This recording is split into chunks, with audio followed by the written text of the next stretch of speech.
Hello, Dipatoers. Ever wondered what people are talking about when they mention OTC? Well, tonight we're going to get you some answers. We're diving deep with Jim Bazzani, Senior Business Development Manager at Caleb & Brown, the world's leading crypto brokerage. He'll break down the over-the-counter trading, how it stands out from traditional exchanges, and why Caleb & Brown's top-notch security and lightning-fast fund access makes all the difference. Absolutely, Melissa. We are also going to uncover why Caleb & Brown's personalized broker services, unmatched liquidity, and cutting-edge custody solutions are a top choice for crypto investors. Got questions? This is your chance to get answers. Head to YouTube right now, drop your questions in the chat, and let's level up your crypto game together. So let's go and dip that.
Welcome to Dipito. Man, I thought I lost the entire stream because when we were doing the intro, my thing goes, whoops, we're having trouble with that web page. And I said, what? And I'm like, please come back on. Please come back on. I just You're like, come on, man. Really? And it was still going strong. So it's like it never even happened. Nothing like making the old gluteus maximus pucker up a little bit before a show, right? Right as you're going, right? That's awesome. So how are you? I'm doing fantastic. It is hot again here. I wish that I would have put my hair up again because I'm sweating. I'm like hot, too hot, too hot lady. I want to welcome up. We got 35 people in here so far, and of course, the infamous Silver Days was number one as always on time. Oh wait! I think that's a correction. There's a correction. Yeah. There you go. Silver. Yeah. We had the Mosquito. She was the first one. I apologize. And we gave her a gold star and everything. Huh? Yes, we did. She's gonna hang that up on the fridge. Maybe we can get a second gold star. We'll send it down to our guest tonight. Know, being a real trooper here. I do have a stack of buttons we can send out that I should have passed out. And I got tons of buttons in the house. Dude, nobody else at this establishment will have that button. This individual will have it. It'll be a badge of honor, and then later down the road, like it'll be like it'll keep saying. I can't believe he'll be like super senior in this company, and like the new people will come in, he'll have to train them or something like that. And exactly, like, oh my gosh, you got a Dipito first gen badge. Oh my gosh, that's better than the NFT. Holy crap, you can touch it. Just saying. Real world asset right there.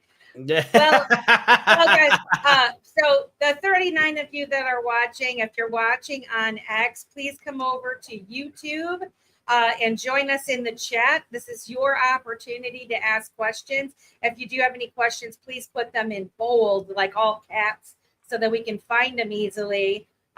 Tonight's show is going to be very interesting.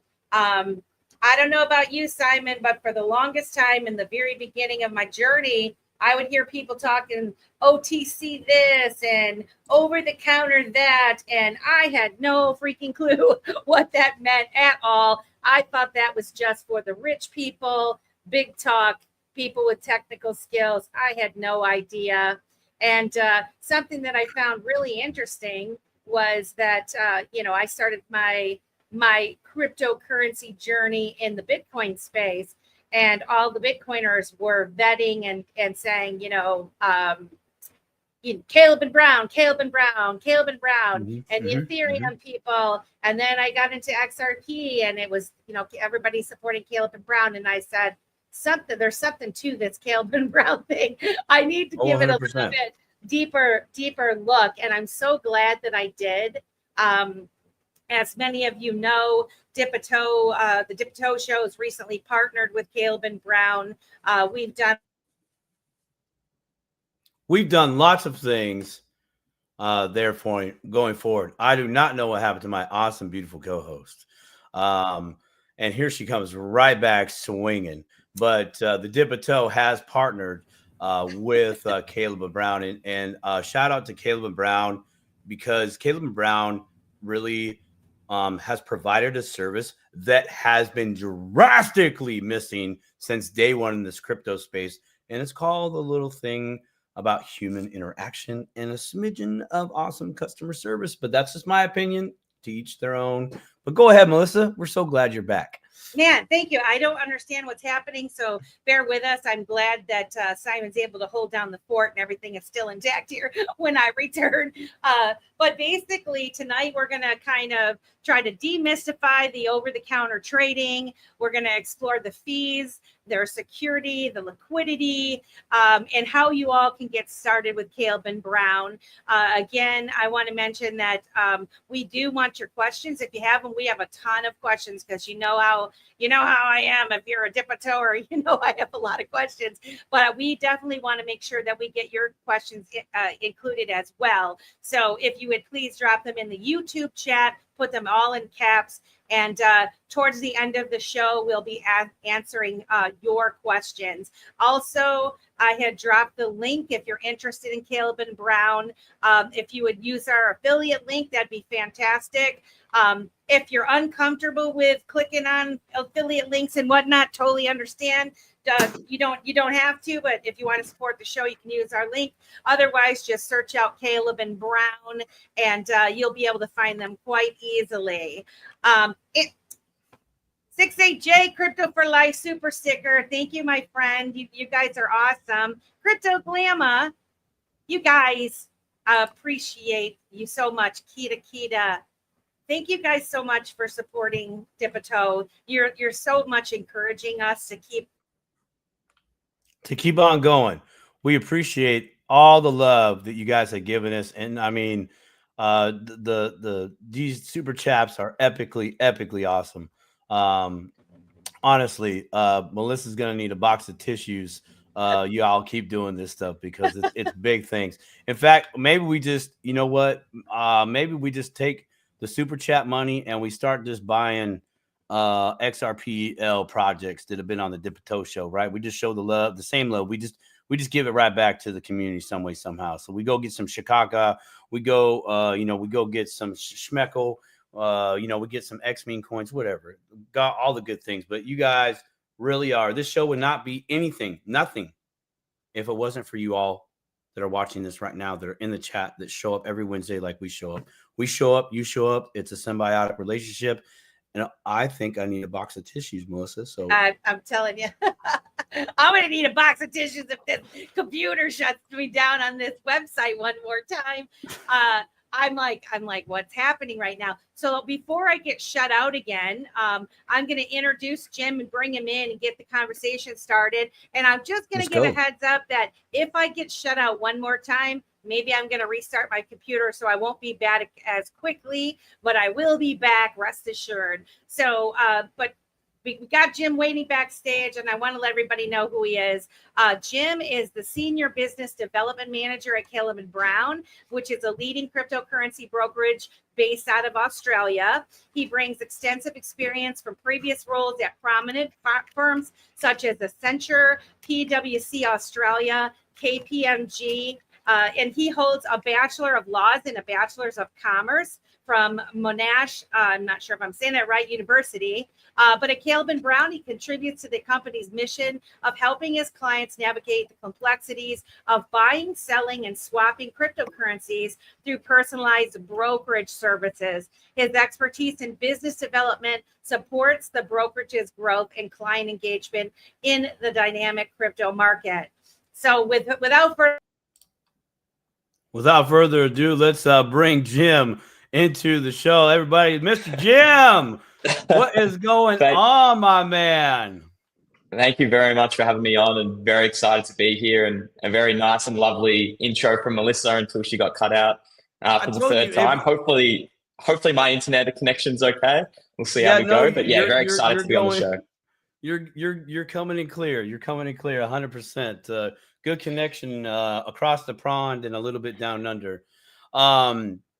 Jim, again, welcome to the show. I'm going to start with just a quick question here. So we in the Dipito, we like to hear people's origin stories, their crypto origin stories. So how did you get into the space, and what about working at Caleb & Brown, which I'm sure there's a laundry list of these that excites you? Yeah, so I mean, my crypto journey started back in 2017. So as Melissa mentioned, I was studying a law degree at the time, and funnily enough, was studying contract law and just thinking how archaic our legal system was, where everything was written down, required an intermediary. And I had a really close friend of mine that is, an entrepreneur at heart. I'd learned about Bitcoin from him, but wasn't super interested in it, or just didn't take the time to research about it. And it wasn't until I'd learned about Ethereum and the smart contract functionality within their EVM that it really started to pique my interest. The idea that two parties could enter into an agreement purely written in code and executed via code was something that I found very interesting, just given my legal background. And that almost gave me a bit of a light bulb switch to, okay, let me actually spend some time to research what the hell this is. So I learned all about Ethereum, read the white paper, naturally from there, invested in Ethereum, and then went back and invested or looked into Bitcoin. I remember you mentioning Litecoin just before the show. They were kind of the three main assets that you could buy off Coinbase at the time. Right, funnily enough, right. Coinbase was the first exchange that I used back then.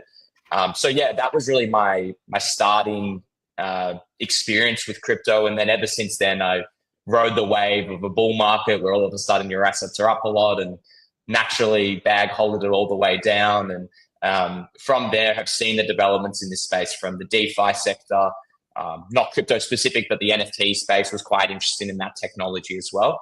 So I've been super passionate ever since 2017 about this space. And I'd say, I'm relatively new to Caleb & Brown compared to some people who've been in this business since 2016. I would say the best thing about Caleb & Brown is that anyone that you speak to at this business is just as crypto passionate and crypto native as I am, which is a really great environment to be around. It means that naturally we're always talking about this space. We're always interested about it. It works well with our clients, obviously, who want to know more about the space as well. So I'd say that's probably the number one benefit of working here, is that I'm always learning about new things, new use cases, interesting narratives and trends, just by the nature of everyone being passionate about the space. It sounds like that would be one of what excites you about Caleb & Brown, is like you're around so many passionate people within the office space in the industry that showing up to work is like going to recess and you get paid for it. Yeah. I mean, it is great. Our brokers work incredibly hard with our clients. So they're always in the loop with what's happening in this space. And for me, it's great because I act as the intermediary between amazing communities like this one and the brokers. So I really get the best of both worlds. I get to work with great communities like yourself, and then work really closely with the brokers to ensure that any clients that come through those communities are getting the best service possible and are actually getting educated about this space, which is something that we really care about. We want our clients to be as informed as possible because there's so much going on day to day. So we really try and help in that respect as well. Can you share the story of how, unless they already did it, of how Caleb and Brown was founded, and like who started it? What was the vision behind them creating this crypto brokerage? Yeah, absolutely. So the business started back in 2016 by two co-founders and our current CEO, Jackson Zhang. And really the whole idea of it back then was they were all very early to crypto.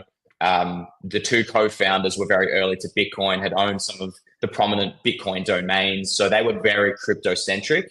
And naturally, just back then, they'd been telling their friends and family about this space, and their friends and family wanted to invest. But as you can imagine back then, I mean, it's still difficult for some people today. But as you can imagine, and Simon, you can speak to this, even back in 2016, very tough to get started in crypto. You had no idea how to invest. There were very few exchanges out there, very few assets as well. So back then, they were just helping their friends and family get set up, advising them on what assets to purchase, and actually helping them with custody as well. And then naturally from there, those friends and family told their friends who told their friends. And all of a sudden they were like, maybe we should start a business here. This looks like there's a demand and need for this. So initially that's how the business started. And then from there, as you can imagine, as the space matured, as more custody options became available, it really started to transition from a very small business with 3 or 4 employees to 10 to 15. And then all of a sudden it was more on the educational advisory side, where we could actually provide guidance for people to get started in this space. Because most of our clients back then were probably pretty smart when it came to traditional finance and had investments in other sectors. But when it came to crypto, there was nowhere near as much information there is today. So not even close. For those clients back then, it was really about, okay, how do I safely invest in this asset, knowing that I have the trust of a company like Caleb Brown, but how do I actually get that education as well? Because there wasn't a lot out there at the time. So that was really the origin story. And from there, we've really just continued to scale. Initially, it was really around the Australian market. But surprisingly, even early on, we had a lot of large US clients. And naturally, the US market is a lot larger than the Australian market. So we were just naturally able to scale over a long period of time to the business we are today with 65 plus employees. That's amazing. I was definitely a part of that early growth period. I remember Jake Boyle. Shout out to Jake, brother. Much love to you, man. I remember watching, like, one of the first times I saw him on a YouTube channel. I actually don't remember which one it was, but he was literally sitting on like an office lobby, like little like couch, not even with no backrest. I'm blanking on what that piece of furniture is called. Where you put your legs up on it, right? An ottoman. And ottoman. Thank you. I always screw that up. I'm glad my wife's not watching right now. She'd be like, ottoman. So, but he was sitting there, and there was this like one cutout cardboard, for Caleb and Brown, right? And then you could tell it was a small office, right? Into the level you guys are at now.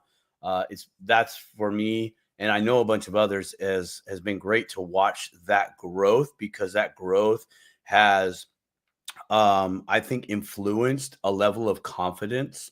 And, to my surprise,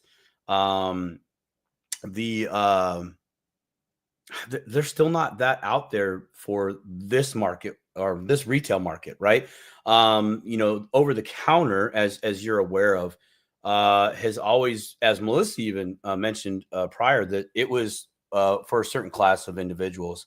And here was Caleb and Brown in the early years saying, hey, if you got $2,000, we can get you an account. Like, that was very unheard of. It's far lesser now, which is, I still go, whoa, oh my gosh, they're just bloody giving the membership away, which is great. I think it's fantastic. I really, really do, because $500 is still a bit to people, especially in these times. Well, we're gonna get to the costs and.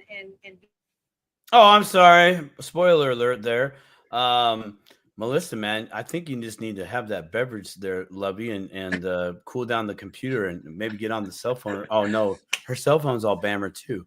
Maybe it's her tech month, where everything techie just falls apart. You dropped your phone, and now the computer's starting to go. even just I- this never happens, Jim. I even am. I'm a bad omen. I apologize, Melissa. I even use a different browser, and just for whatever reason, it just keeps saying that this website's not supported or whatever, and it's the StreamYard website like that I'm going to. So I'm at a loss here, but we'll keep plugging away, and as long as you guys are patient and don't mind, we'll get through this.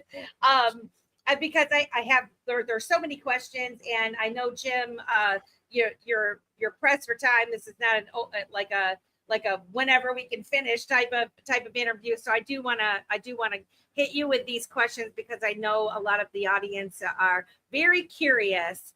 So I would like to know, what are your typical clients? That, like, who you mainly serve right now? Are they high net worth individuals or institutions, or are they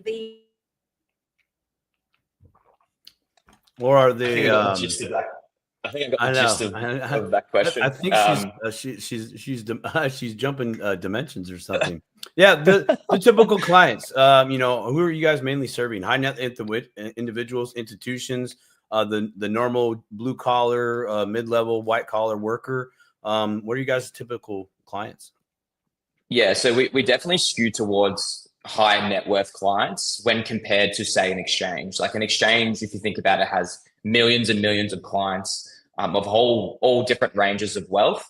We have tens of thousands. So naturally, how this business has grown is we usually work quite closely with high net worth clients because it's an institutional grade service. But as you mentioned, Simon, we try and make this service accessible to all. So yes, we cater towards the high net worth clients because usually they're the ones that, look, if they're going to invest 500K into an asset class, as an example, they want someone on the other end to speak to about that investment. They want to make sure that it makes sense for them. They want that hands-on, personalized service. So naturally, they gravitate towards a service like ours. But certainly, I would say we have a great blend of retail. We have a lot of institutions that work with us, and we have a lot of clients that will work through their LLC. So one of the benefits of Caleb & Brown is you can actually onboard your own company with us and invest in crypto through that company. So we have a lot of clients that will invest as an individual, but also through their LLC.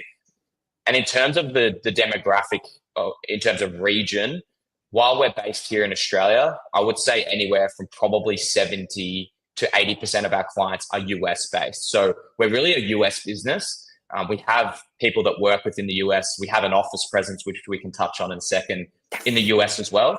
So a lot of our market and our focus is towards the US side of things. So definitely skew towards high net worth in comparison to, say, exchanges. And that really entails all features of our service, how we source liquidity, how we do custody, the hands-on personalized service is catered towards high net worth individuals. But we certainly don't say no to people that are at the beginning of their crypto journey or really just looking to invest in a minor amount and really grow their portfolio over time. So it gives that accessibility for both. I think that's amazing that you guys offer arguably the same foundational service to all. And it's a smart play there, I think, because you could have someone that is, like you were sharing with us, the origin story. The two founding members of Caleb & Brown were helping their friends. Well, their friends didn't throw their whole paycheck on the hey, here especially not back then. Oh yeah, like no, that's not what happened. So you have this bottom base level, which I know we'll get into as far as the pricing and all that, but it allows people to literally dip their toe, but get that one thing that really isn't in that space, and that's just that person on the other end of the line or the email. You can have a conversation. It could be a good conversation, could be an intense conversation. That's crypto. But just being able to have that, in my opinion, it's been worth it personally. 100%. Because the one thing as well, Simon, is that every single person in this space has a different risk profile, has a different interest in assets, has a different education level in terms of understanding this space. So having a broker that knows you for you, like with us, you'll get the exact same broker. So some of our clients have built great professional relationships, but even personal relationships with their clients. A lot of them have met in person a number of times. So having that ability to be able to do have that resource that knows you for you, understands your risk profile is really valuable, because your risk profile and your interest in crypto are very different from mine, which are different from the next person. So it's catered towards you and your portfolio. I love it. I love it. Arguably an easy on-ramp to a different way of actually investing, a more traditional way, arguably, right? I think that's fantastic. And I mean, Caleb Brown, you guys got a 5-star Trustpilot rating, over 21,000 clients. You guys are in 100 plus countries. What do you think sets Caleb Brown's customer service apart to earn such high praise? And I know you touched on a little bit, but can you dive down a little bit more deep on the customer service versus other your competition in this field? Yeah, so I would say the big thing is the actual business model itself. So I'll just explain it clearly for people that maybe haven't heard about Caleb Brown before. With us, when you create an account, you get your own dedicated broker, and that broker is assigned to you to help you in whatever aspect of the crypto journey you're in. So if you're someone that's new to crypto, they'll really hold your hand and help get you educated on what are the main assets, what are the main things to be wary of, and in this space, and really help educate you. We also are really great with crypto native people that maybe want a really complex trade executed. Maybe they want to get a really complex withdrawal done at size, and we'll help them with that. So that in itself is quite unique and rare. And unfortunately, ever since crypto started, it's been very much individualistic. You haven't really been able to have any customer support with anything you do. It's very decentralized, which is great for a lot of aspects. But for a lot of people, they're used to the traditional finance way of a brokerage model where you get your own resource, you have customer support. And so we've really just provided a service that focuses on that. So not only do you get your own broker, but we have a customer support team here that helps a lot of our clients in getting them set up. Unfortunately, scams are very prevalent in this space, so we're always helping clients that maybe think they've been exposed or compromised, which is really valuable, especially for maybe clients on the older generation side who aren't as well versed with technology. You can actually call someone within our team and we'll help you with that issue. So I think that's really where we get great reviews and great Trustpilot and Google reviews, because people aren't used to that in crypto. It's not very common. So I would say that is the very big differentiator. Look, I'm not going to talk badly about exchanges. Coinbase is how I got started. But I've used Coinbase customer support before, and my customer service ticket was put in there for 20 days and I didn't hear back, right? They just don't have that focus there. There's not that customer support focus. So that is really the key difference with working with Caleb Brown. I will say this. Everybody that I've talked to, and this is what really pushed me over the edge to look into Caleb and Brown even more. One of my friends' story is she had emailed her broker, her personal broker. She wanted to make a move on some coins, and there was some kind of a glitch where there was a delay of sorts. In any event, they honored the timestamp. Dang. I think I know where that story was going, and it does ring true in terms of, look, if there are glitches or there are things that, maybe Melissa's back. I'll let you finish the story, Melissa. I was just gonna say they honored her. They honored her email, the timestamp on her email from the price at which it was when she created the email. And where do you get that kind of customer service? And I mean, I've heard stories after stories about the customer service, and you're right, that's a big thing in crypto, where we want everything decentralized and all of that, but the whole trust me bro thing doesn't really work for a lot of people. And knowing that you have somebody that you can call or email, and their mission is to get back with you as soon as possible because they care as deeply about the situation as you do, that really speaks a lot to the quality of service that you would get at Caleb Brown. So that was one of the things that really pushed me over the edge. But what were you saying before I rudely left and came back? Oh, no, I was just going to echo that sentiment, and now she's left again. Go ahead.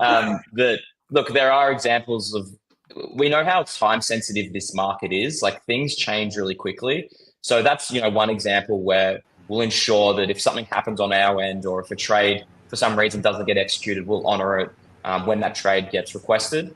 Another thing that we've done in the past for a lot of our clients, which I would say is very rare for any crypto business, is that if you're depositing fiat with us, and naturally sometimes the banks take a little longer for that fiat process to be deposited, we'll actually honor that on receipt and allow clients to do trades even before the money's hit our account. So that's another example where we really put customer service first, because we know how time sensitive certain trades and things can be. We always want to make sure that our clients are getting the best service possible with us. Obviously, there's limitations sometimes to some of that stuff, but we've allowed clients to trade on receipt before, which is kind of a similar example as well. So we provide that flexibility, and that's where it's really beneficial to be able to actually have a resource that you can contact at the best of times in the market, but also when we go into another bear market, actually having that resource there to talk to about your portfolio, to see what we're seeing in this space, and to ensure you're as informed as possible. Man, that's that's what I'm looking for, really, because those of us that are early into this crypto space, we might not have what we consider money now, but I believe that we will in the future. And having a service, familiarizing yourselves with a service like Caleb and Brown, when you're just a little guy, like us dip-a-toers are little guys, this is going to get you used to the kind of service that you deserve and that you're going to need, in my opinion. This is just my opinion. But before I get kicked off stage again, I want to address the elephant in the room, because a lot of us that are in that come to the Dip a Toe show, they're very well aware of the news that dropped today, and that is the acquisition of, I don't know if you say SWY FTX or SWY FTX. It's a big Australian crypto exchange that is acquiring you for $66 million. What is the deal with that, and what does that mean? Because I was excited earlier to talk about later in the show the fact that you're coming to the United States, and that is a really big deal for a lot of people to be able to go to a physical building and say, like, what's happening with my stuff, So what's the deal with this acquisition that's happened today, or the news that? So the acquisition is from an Australian exchange called SwiftX. I'll just dispel any sort of FTX name sort of correlation between that and FTX. I get it. So it's Swift. SwiftX. SwiftX. Yeah. So SwiftX is, I would say, the largest Australian exchange. It certainly has the best market share here in Australia. It's one of the more reputable exchanges as well, but they're predominantly and only an Australian exchange. So they have no US presence or client base. So really the purpose of their acquisition with us is that they love our brokerage model. Obviously, their business model is to operate purely as an exchange, which is very different to how we operate. So they've noticed that. They see that this is a really differentiated product offering. They love everything from our brokerage model to the custody and everything that we do here. So really, they've acquired us to help expand and really accelerate our offering to the US market. For them to have gotten sort of the market share that we're slowly getting within the US market would have taken them probably 4 or 5 years. So for them, they see this as a really great growth acquisition with us to accelerate their offerings within the US market, but also allow us to continue to do what we do with no changes to our business model and how we operate, but actually be able to enter the market with more resources and be able to really grow and scale a lot quicker than we would have done by ourselves. So I want to stress for anyone on this call that nothing will change in terms of how we operate. We're a completely separate business from SwiftX. But just naturally now we have more resources to continue to expand our team, continue to expand our presence within the US market, and really double down to ensure that any new clients that come through the door are still given that top tier personalized service. Fantastic. Thank you for addressing that. So it doesn't really sound like a traditional acquisition, bought and sold and go through the standard trimming the fat of the business that was bought, and not so much a hostile takeover, but just this sounds more of a partnership, more or less, without being in the legal framework of a partnership. Is that a little bit? Is that the little bit of the sentiment that maybe you're seeing with this deal? Yeah, definitely. So you're right in the sense that a lot of acquisitions are really not a hostile takeover, but they often are for analogous businesses where they can almost gut a lot of the employees and really just take on the clients. This is very different just naturally because, look, they have no US clients. They don't do the service that we do. So they've really bought us because they believe in this business model. They believe in what we've built since 2016. So in fact, they just want to accelerate a lot of what we do and provide more funding so we can grow our team quicker. Smart. And naturally, we have all the necessary licenses to operate within the US. For them to do that and start that process themselves would have taken a really long time and a lot of conversations, a lot of procedures with a whole range of different US states. So for them, this really helps accelerate their growth within the US. But you're exactly right in the sense that they don't want to break anything when it's working, right? They understand that this is a completely different business offering. And so they want us to continue to operate and do the things that we do with our clients. And really, it's really true when I do say it's business as usual here. We'll continue to operate as we have, for the last 9 years. But now we'll be able to enter into the US market a lot quicker than what we probably would have been able to do just by ourselves.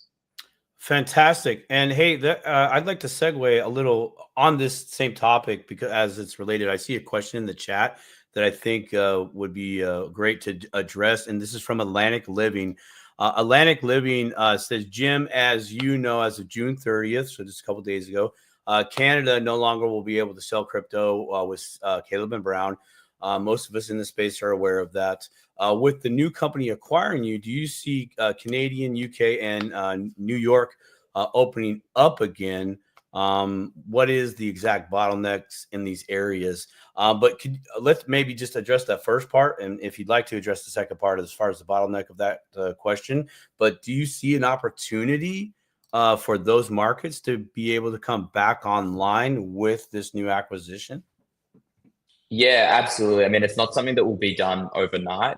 Naturally, in order for us, and all those three regions that you've mentioned are very different in terms of why the bottlenecks are there and why we've had to exit those markets.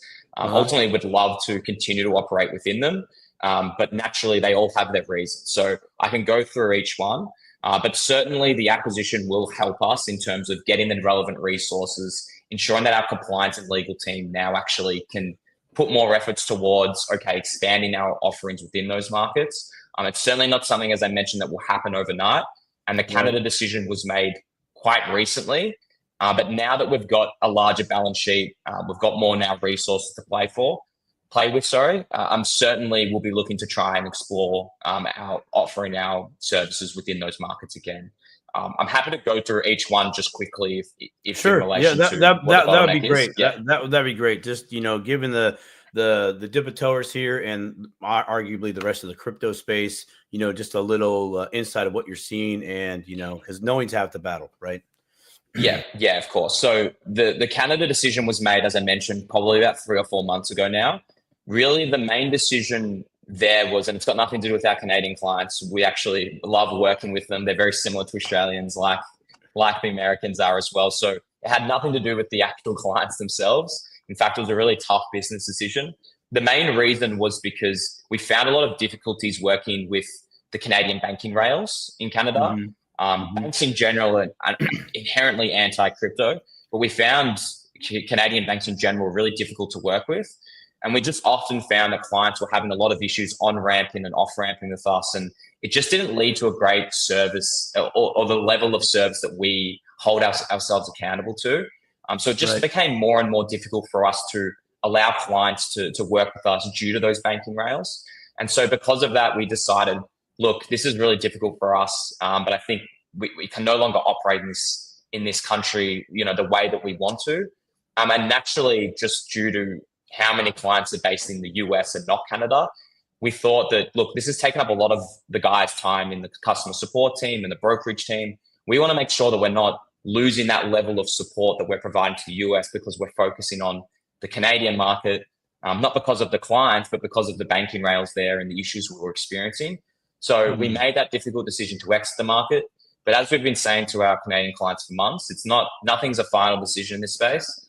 We know how many of our Canadian clients want to work with us. So it's something that we're always got our finger on the pulse with in terms of eventually, hopefully, coming back to that market in the future. I'll quickly touch on New York because that's an easy one to handle. New York, in terms of operating as a digital asset company, that requires you to have a BIT license. It's one of the most strenuous and difficult licenses to get. I think maybe only 5 or 6 companies that are in the digital asset space have them. And it's a very expensive and time consuming. I think it takes, I was speaking to our head of compliance, who's based in the US the other day. He said it takes anywhere from 2 to 3 years to actually get the license. Like, that's how much leg rope is involved. And for us, we want to serve the New York market. We know how many people in New York are crypto native people, but it's really difficult to get that license. So we've made the difficult decision, and that's really the only state that we don't offer our services to in America. So that's the reason for New York. And then the UK is a tricky one as well. So we actually had a London office, I would say probably about 1.5 years ago now. So we very much had a lot of clients in the UK. We had a lot of our brokerage team based in the UK as well. But they recently introduced new legislation that made it really difficult in order to promote cryptocurrency there. And in fact, had a lot of penalties if you were caught, being guilty of promoting cryptocurrency there. So it was a really difficult decision, but one where the risk associated with it didn't really compare to the value for us. So again, we made a decision to exit that market. We closed down our London office. But I would say the London one, the UK one especially, is one that we're constantly monitoring with regulatory bodies there. We're always in contact with legal firms there because we think that one will probably change, or the risk profile of operating there will change. So all 3 of those markets would love to be in. I'm never going to rule out that we won't enter them again in the future. But I would say in the level of likelihood, it probably goes UK, Canada, New York. Gotcha. Don't quote me on that, but that's, I'd have to speak to our legal team, but that's really where I would say the likelihood falls. But again, we're always monitoring those markets.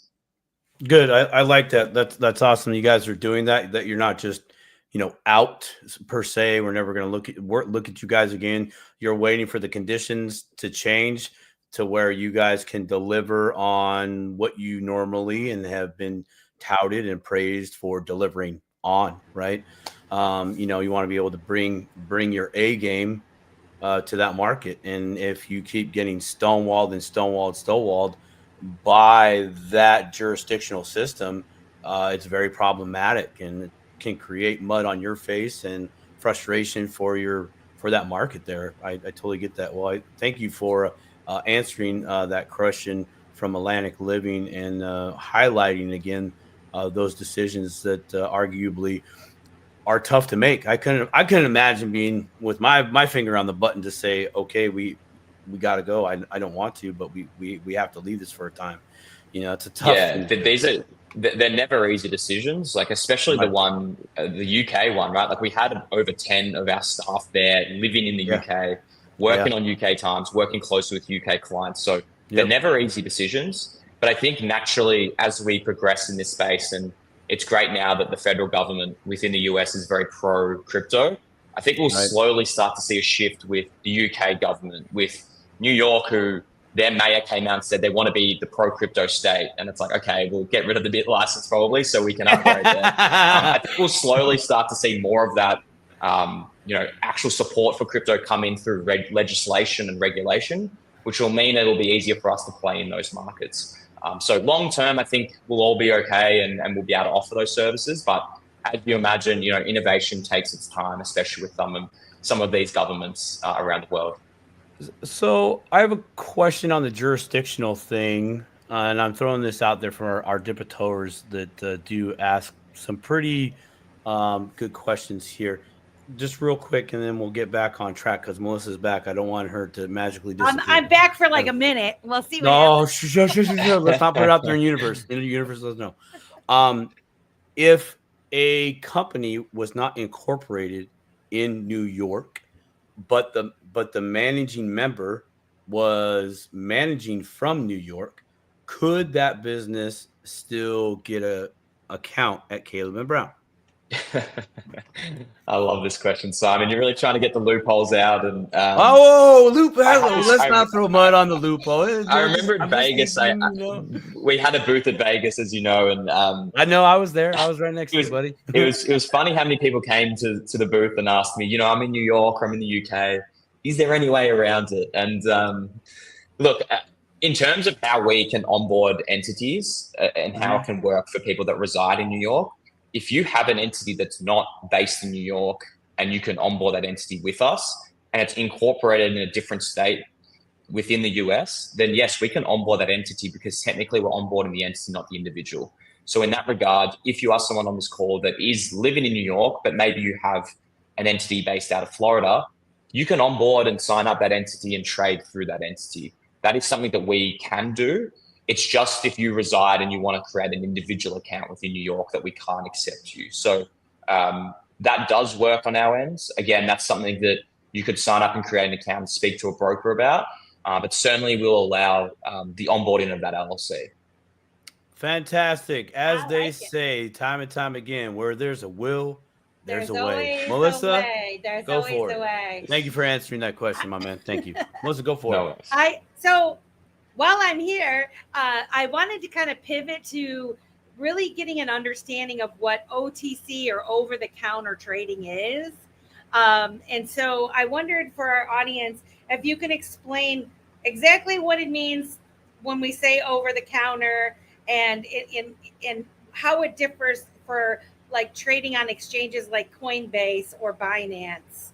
What's the difference between those avenues? Yeah, so for most exchanges, they're considered what we call a market maker, which is they have their own liquidity pools that they source, especially like a large company like Coinbase. They can pull a lot of liquidity just by themselves.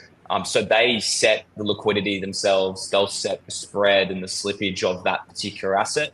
So if it's Bitcoin to US dollars, they'll actually have their own liquidity pools, which are great for a lot of things. I'll just continue on as Melissa joins us back here. They are great for a lot of reasons, but how we operate and how we do things is a little different. So we aren't a market maker. We actually pull our liquidity from a whole range of different sources, including OTC desks, including decentralized exchanges, including a whole range of different liquidity pools in the market, which means that we can source the best liquidity in market for clients, especially for assets that are sometimes more difficult to obtain, or in Coinbase's situation, as an example, they may just simply not list a specific asset, which means if it's not in their liquidity pools, you don't have access to it and you can't invest through it. Whereas with us, we can source liquidity not only from centralized exchanges, but a whole range of different avenues to get the best rate possible. So that's really what we mean when we talk about OTC desks. We work really closely with a whole range of partners to get the best rates possible for clients. And on top of that, how we actually source that liquidity and how we actually execute the trade with our operations team is quite distinct and different. How most exchanges will do things is it'll be automated on their back end, which is great for speed and efficiency. And we have a lot of automation within our systems as well. But we actually have a team of experienced traders here who are manually overseeing a lot of those trades. And that's really valuable if you're trying to trade out of a really large position of an asset that doesn't have a lot of liquidity in the market. So instead of you doing that or executing that on a platform where you'll incur significant slippage because you're moving the market, with us, we'll actually do bespoke trading strategies to ensure that you're still getting the best result. So as an example, someone that wants to trade 500K of a really illiquid or small market cap asset, our experienced team of traders will actually trade slice that deal. So we'll trade it in smaller chunks. Yes, it'll take a little longer for us to actually finalize that trade for you. Again, the client is always the approver of, do you want us to do it this way? But it may take a little longer, but it means we won't move the market and the client gets the best rate possible. So that is really in relation to trade execution, but it all entails everything from the OTC desk and the way that we source liquidity to how we actually then execute the trades for clients. So that's a little different in terms of how it would be on Coinbase. It's not like you can call someone there and tell them, hey, I've got a really large trade. Can you do it this specific way? So it's really valuable for larger scale investors or investors who just don't know too much about the asset that they're holding. and how it will actually impact the market when they sell out. So that is a really key difference that I would say, and that's how we operate operationally. Fantastic. Yeah, and that you kind of actually answered my question. What I heard of it, is why somebody would use the OTC trading over a regular exchange. That sounds like huge benefit. And what does it mean for those that are making the large trades or seeking privacy? I mean, it is kind of a more private type of transaction, right? Than say if you were trying to do something large on Coinbase, which I don't even think you could really do to like huge transactions on Coinbase anyway. So I don't know. I think you kind of answered that question of what is appealing about over the counter trading as opposed to being on a regular exchange. I did want to ask many crypto users, we all love the idea of self-custody, right? It's the freedom fighters, be your own bank. How does Caleb and Brown support clients that prefer to self-custody? And what do you think the trade-offs are to using the brokerage if they are a self-custody type mindset person? Yeah, so I mean, we're big proponents and supporters of self-custody. We very much encourage clients to use their own self-custody option if they're confident and comfortable to do so. I myself have my own hardware wallet, so I hold a portion of my assets with Caleb Brown, and then I hold the rest on a hardware wallet. So we very much support that. We actually will help clients get their hardware wallets set up as well if they're not too sure how to do so. So as a client, it's really up to you in terms of how you want to use the service. And that's everything from how frequently you want to contact your broker to how often you want to trade to how you want to do custody with us. So I can get into what we do in terms of our custody solution, but we offer it free of charge. And it's really there for clients that aren't super confident in becoming your own bank. Because as you mentioned, self-custody is great. And it's one of the best proponents of crypto that you don't need to have an intermediary like a bank to manage your finances. But there's a lot of risk involved in doing self-custody as well, that a lot of clients, at least we've experienced, aren't super comfortable or experienced in using their own hardware wallet, or aren't entirely aware of all the security requirements involved in doing so. So we very much encourage it. But for clients that aren't super confident, that's where you can use our custody solution as a nice little alternative. What I would say, and something that I believe, again, it's my belief, not necessarily, Simon or Melissa's, is that you should never have your eggs in one basket, especially when it comes to crypto. So 100%. I always like to have a portion of my hardware wallet, but I'm not going to hold all my assets on there. I'll give a pretty frightening story of when I was in the US recently, and we met a lot of our clients, and one of them is based in LA. He had all of his crypto on a hardware wallet that was in his house. That house got burnt down in the fire. He had his private keys stored in a bank. So he had them stored safely, vaulted away in a bank. The story gets worse. The bank actually burnt down as well in the fire. Oh, so, what? I know. I was like, you're joking. Oh. I couldn't believe the story when he told me. So there's always a risk associated with hardware wallets. Melissa, you blacked out, but the bad part of the story was the bank actually burnt down as well through the fire. So lost his assets. Yeah. Oh my! I've heard a lot of crazy custody stories. I think that one's the craziest because he did everything right. Like that is top tier security management. There's not much more you could do in that scenario. So I'm not saying that story to scare people, but it's more so to say that never have all your eggs in one basket. It's good to have diversity when it comes to your custody solutions. So I can touch on what we do, but certainly we very much encourage self-custody as long as you're aware of what you're doing with that self-custody solution. Perfect. There was a question from Mama Shay here that I just had up.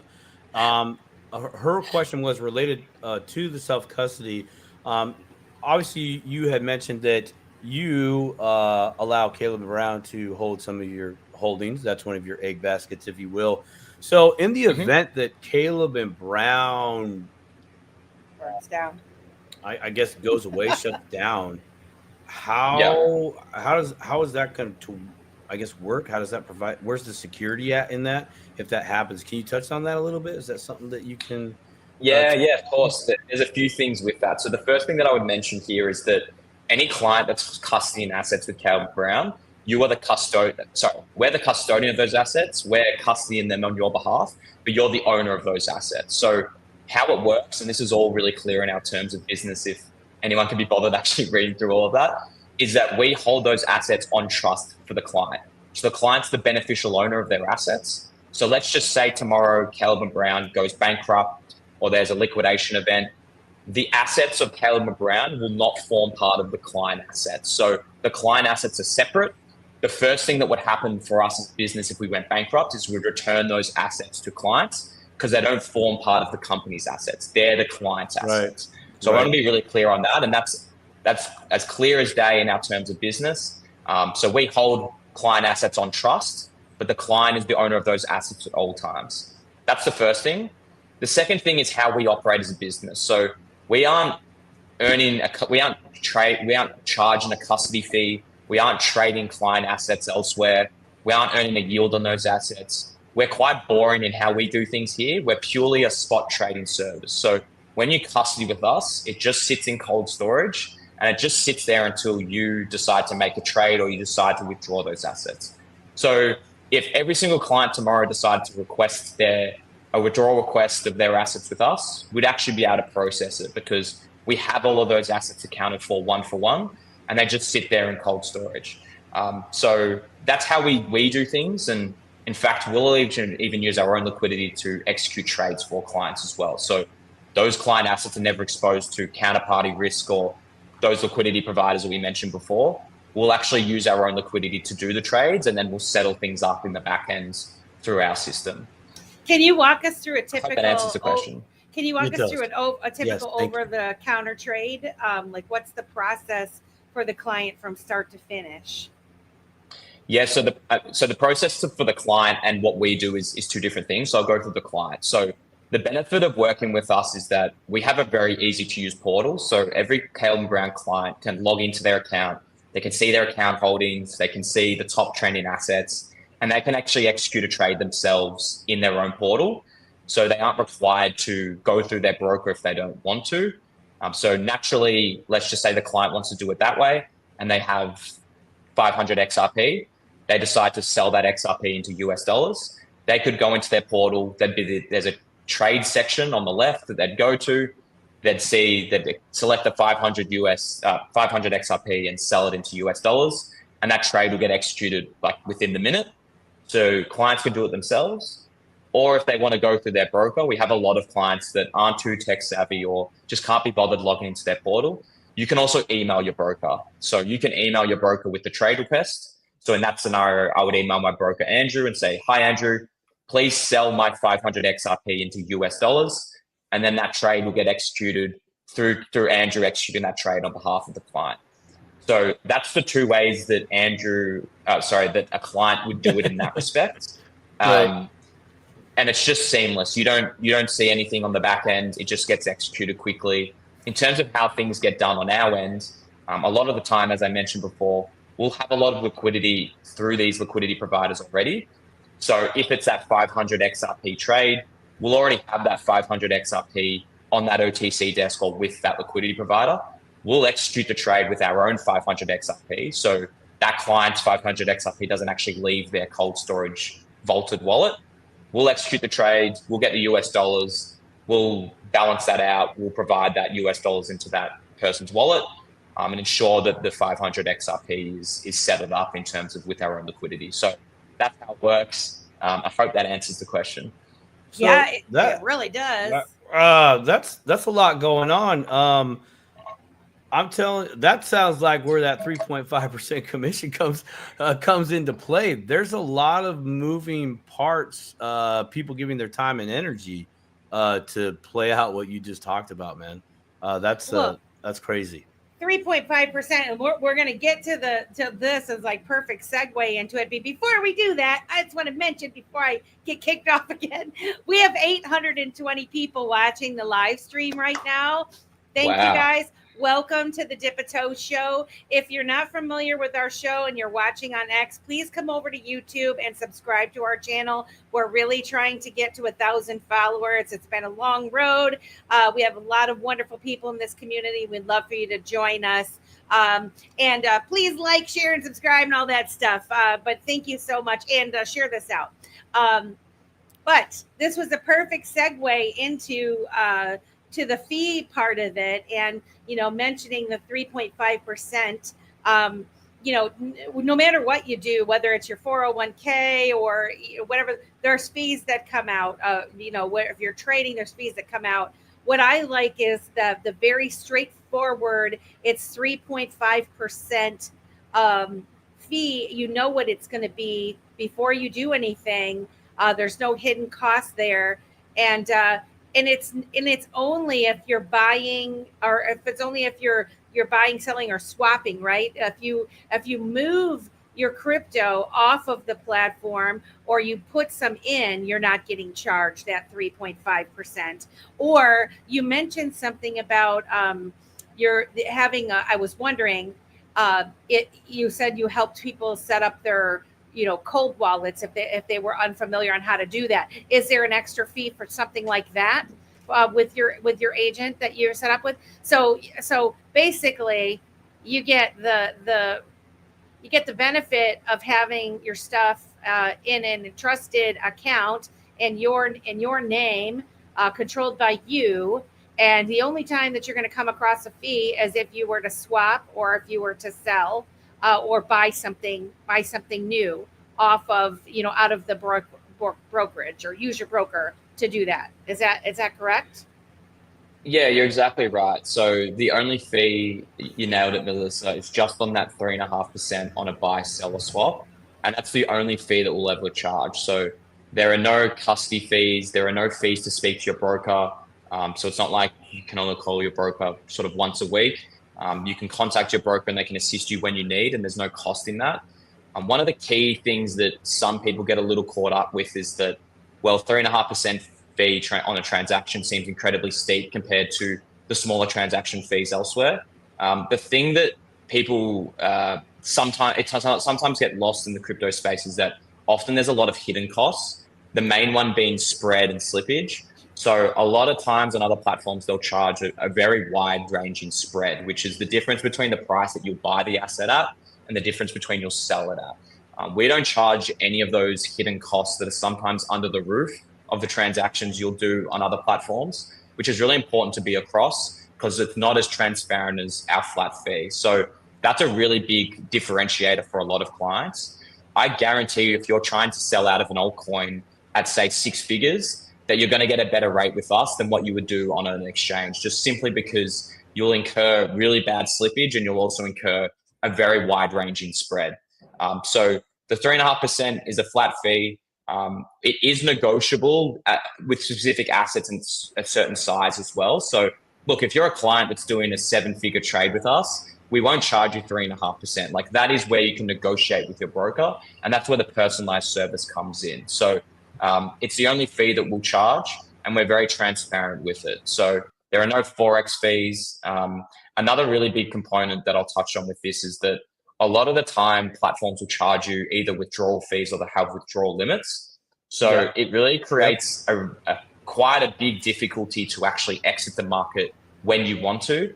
So with us, once you've sold out of an asset and you're ready to withdraw to your bank account, we won't charge any fee for that withdrawal, and we'll do it all in one go. So if someone is wanting to exit out of a 7-figure position, we'll do it all in one go. You won't be capped to, say, 20K a day, like you'll often experience elsewhere, which is really great because a lot of clients just want the peace of mind of, once they've done a really great trade, they want their money in their bank account. Yeah, I want to be as quickly as possible. If I'm out. Because a lot of the time they want to use it to do other things, right? So we'll work really closely with clients to ensure that gets done in one go, which again is another big selling point that we don't charge a fee for. So yes, that 3.5% fee can seem steep, but when you realize sort of all of the service and features that encompasses, it's actually it's great value for clients. To me, it's reasonable, and I'm a poor person. I'm like, I don't have crypto rich. We all know it. I'm crypto rich, but I don't have a lot of money, but 3.5% seems very reasonable. And I do have experience with going on the exchanges and trying to have a strategic exit strategy with a particular coin and putting them up for sale and hoping it's going to get to this point and this price and putting a little bit and just hoping that I can sell this bag that I want to get out of, right? And then all of the competition that's in that exchange trying to do the same thing at the same time as me. And if you're not savvy and you don't have the bots working for you and all these type of things, you could really miss your opportunity at selling something. And I mean, not that I am this great seller, trader, or whatever. I just learned that on a very small dip a toe scale. And so, we all talk about exit strategies and all of that. And, not recommending anybody goes out and sells their XRP or some of these other coins, but in the event that you do have a solid exit strategy, incorporating Caleb and Brown into your strategy seems like an intelligent thing to do, to at least dip your toe in, check it out, and do a little bit of something, talk to a broker, that sort of thing, get yourself familiarized with it, because I do really believe that we are on the verge. I don't know when it's going to happen, but it's going to happen, my friends. And, Caleb and Brown wanting to come to the United States is a really big deal. All of this legislation that's getting passed, being worked out, they're not coming here for nothing, is what I'm thinking. So, I don't, when you're trading, the fees that are on the front end and the back end, like you say, you don't account for that slippage. And so when you're thinking you're going to buy something and get this amount of coins, how many times have we looked at the end of the deal and go, well, wait a minute, I thought I was supposed to get 500 more coins than this, and now I've got much less. And then we just go, oh well, it is what it is. That's what it is. I don't understand why, but. And with this, it's 3.5%. You can do the math. Easy peasy. This is how many I'm buying. This is what it's costing me. End of story. Done. Right? I kind of went off on a tangent because my camera let me stay in the stream. So. Not used to the airtime. She had a throttle up, man. She's I like JoJo the Circus Boy with a shiny new pet. I'm so excited. I did want to get to liquidity and market impact. And so the big thing that fascinates me is your ability that you can move these huge amounts of crypto without significantly affecting the asset's price. How in the heck can this happen? How can you achieve such deep liquidity? How does this work? Yeah, so I mentioned it before, but we just have a whole range of different sources. Over the years, look, operationally, we've become more mature in terms of how we can source liquidity.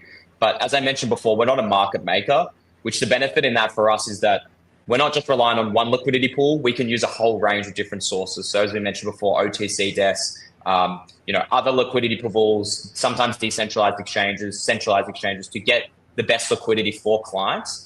But because it's overseen by our team here and have a lot of great experienced traders here, it means that for specific trades where, say, a client is holding a large portion of an asset that has a small market cap or maybe there's not as much liquidity in the market for it, we'll actually oversee that trade and ensure that they get in still the best rate possible for it. So an example, one of the trading strategies they'll use is trade slicing, where instead of trading that whole portfolio of that asset in one go, where you'll actually move the market negatively and you'll actually get a worse rate as you continue to sell that asset, we'll do a thing called trade slicing where our traders will actually trade it in smaller batches. It'll take longer to get executed, but it'll actually mean there's not as much slippage occurring in the market for it. And it means that clients are still getting the best rate possible. Yes, it takes a little longer, but often our clients are happy for that to take longer if it means they're going to get a better rate possible. So that just speaks to the unique nature and the personalized service of what we do here, in that some clients will have those positions or be stuck in that scenario where they have an illiquid asset, and we'll work really closely with them and work with our team of traders to ensure that they're still getting the best result possible. So that's where that white glove service comes in. And that's where it's a really great benefit to have a broker that you can call about your specific portfolio, because someone that's trading 500K of Bitcoin is going to have no issue. Someone trading 500K of a really liquid asset is going to have a completely different situation that they're going to need assistance with. So that's where we really come to the forefront when it comes to execution of those trades. And it's something that we've perfected over the years. You know, it's not something that we were probably great at back in 2018 when Simon first started. But now that we've been around for so long, now that we have so many liquidity partners in this space, we're just so much more operationally mature in terms of how we can get the best results for clients. Mm. Yep. You have over 1,000 cryptocurrencies available. Is that true? Not that many. I wish it was that many. So we have around over 250. And we go through legal reviews of every token that we list. We constantly have clients requesting new ones, which we'll go through a token request due diligence form with. So we're always adding new tokens, but ultimately we're only ever going to list things that are going to actually be good long-term for clients and aren't a potential be a rug pull, but also B, that we can source enough liquidity for. So if a client does have a large position in it, they can always exit with us. So it's 250. Hopefully that'll expand out as we go here. Yeah. But, you know, certainly all the majors and the assets that I would assume most people in this community are interested in, there's a very high likelihood that we do list it. So I wonder, sorry, Simon. So there's all these coins that people will start talking about. And they're like, you got this, you got Flare, you got the, Songbird, all of these types of things. Is it a situation where maybe the clients, if you get enough clients asking about a particular coin, then you guys start doing your due diligence on those coins and then slowly add them, is what I speculate that happens? Yeah, there's a whole range of factors. Client demand is certainly one of them. Also partner demand as well. So let's just say the Dipito community is all coming to both you two and saying, hey, we want Caleb Brown to list this asset. That will certainly help us sort of do our due diligence and really put that top of mind. We'll never say no to doing our due diligence though. So even if it's an asset that one client is requesting from a broker, our team of traders will look into it. We'll do our research. The big thing for us that we usually look into is the tokenomics of it. How much of the market cap or how much of the supply is circulating? What's the market cap? How much liquidity is there in the market currently? I would say they're really big factors. Along with, is there any utility with it? Who are the founders? Are they doxed? All of those things that we'll go through to really research an asset, because ultimately we never want to list something that then a client buys and has a really bad experience with. So we really do our due diligence on that front. But we're always reevaluating assets as well. So let's just say it's an asset, Melissa, that you asked us to do our review on, and unfortunately it doesn't have enough liquidity today for us to list it. That may differ 6 months from now, where we may do that as well. I see someone puts Stronghold in the chat. Stronghold gets asked every day. It's one that we're constantly reviewing. That's what we'll see. Yeah, it was popping in my head because everybody is like, you got Stronghold. I'm like, damn it, I don't have Stronghold yet. And but the thing that really is awesome is, here you go, guys. You get a broker and you have questions, and you just said you're going to look into all the tokenomics. And so I assume that when you call the client back and say, well, here's the deal, this is why we are going to support it, or this is why we don't support it, because of the tokenomics. And so you're also getting a free education with your questions on a direct coin that you're interested by people that are trained to look at these types of things. And it's been my experience that, the more questions you ask, the more savvy you become, and you start to understand these things even greater. And so if you have someone like a Caleb and Brown person to help you out that's trusted, that just kind of adds a little bit to your education. Absolutely, as Melissa cuts off. I was just going to say that we had a client recently reach out to their broker and ask about us listing an asset, but also to just do research on it for them as well. Because a lot of the time, if we don't list it, a client will reach out to us and ask us, hey, can you just look into this asset? I'm actually looking in potentially investing in it. And then their broker will actually look into it. And we actually saved someone from investing in what ended up becoming a rug pull about a week ago. So that's really where there's a benefit of reaching out to your broker, yes, requesting if we can list it, but also ask if they can do a little research into that asset if you're very serious about investing in it. Because ultimately, we never want to be in a scenario where a client gets scammed or gets rug pulled and has a really bad situation. That's why we're here to help. So always feel free to reach out to your broker about a specific asset if you're not quite sure about it or you want us to do a bit more research into it. Because unfortunately, these assets do come up where they hear about it somewhere on the internet, they decide to invest in it, and it ultimately ends up becoming a really a bad investment decision. So always feel free to reach out to your broker when it comes to specific assets that maybe we don't list as well. Man, that's fire.